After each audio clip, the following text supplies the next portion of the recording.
नमस्कार मो ना वास्तुविद भागीरथी पिंधाणी मोर वास्तु संदेश चैनल प्रथम थर पर नलकूप विषय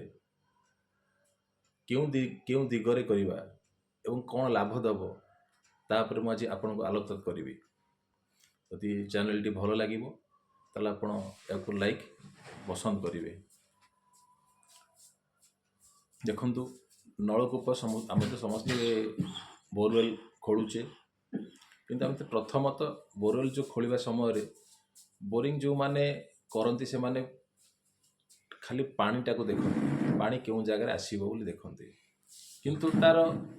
दिग अनुसार से माने किसी देखते जो ये पानी आसो ये पानी फ्लो अच्छी ये जगह बोरिंगटा खोलीदेवा बोली चिंता करती किंतु आम वास्तुशास्त्र मत अनुसार बोरवेल जहाँ आम पानीय जल कहू उत्तर पूर्व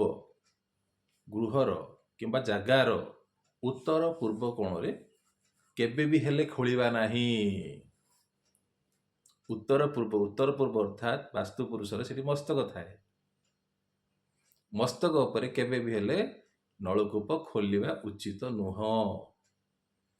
जेमति कि आपण जदि मस्तक रे काहाकू बाड़ेबे से लोकर अवस्था कौन हम तो समस्ते कहते उत्तर पूर्व ये गोटे जिनस समस्ते जानते किंतु उत्तर पूर्व रे केबे भी हेले आमे खोलिबा कथा नुह। जदि खोलिबार अच्छी सेटा होची केते डिग्री ना 45 डिग्री माने ऐशान्य कोण ठारू लेफ्ट किंबा राइट को आसीबे। यह वास्तु सहमति अटे। तो आम चेष्टा करिबा गृहर उत्तर ठारू ऐशान्य कोण मध्य जो 45 रहा माने 360 डिग्री रु 45 डिग्री भितरे किंबा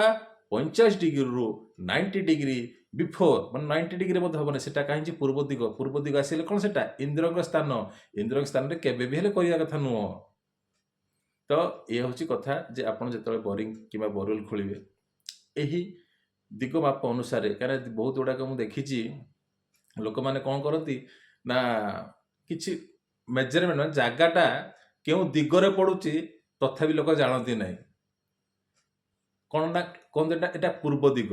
एटा पूर्व दिग एटा पश्चिम दिग उत्तर दिग दक्षिण दिग किंतु जो जगह कौन जगह जो टर्न अप हो जाए माने बुली जाए जो आम हिसाब से जो पूर्व दिगटा आप ऐशान्य कोण कौन को से पूर्व दिग आसीज तार पश्चिम दिग कौटा आसो दक्षिण आड़ को पलि आस तो ये जो पूर्व